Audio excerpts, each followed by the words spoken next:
好，来继续来看台南市政府伫个新华武德殿来设一个 T-Bike 的这个点，明仔载嘛要正式来启用，要互游客伫个未解封了后来到新华佚佗，会当更加利便。T-Bike 是即马真侪民众佚佗，甚至是通勤的交通工具。即马台南市政府的交通局嘛，伫新化区的武德殿增加一个点，安算会伫明仔载开始开放使用。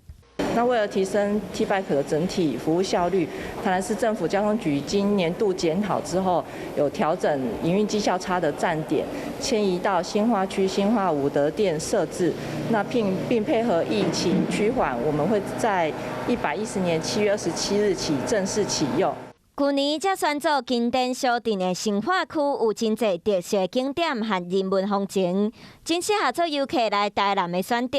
即马搁加一个 T-Bike， 相信对地区观光的推展一定有更较侪帮助。地点就是在新化武德殿旁的停车场，那周边还有大木匠广场的等停车空间，可以方便开车前往的民众去停放使用。即马规个台南总共有77个点。市府交通局嘛配合各地使用道来做调配，互所有公用脚踏车有上大的效益。嘛，其他民众伫解封了后，会使加利用，则会透过 T-Bike 来新化区佚佗。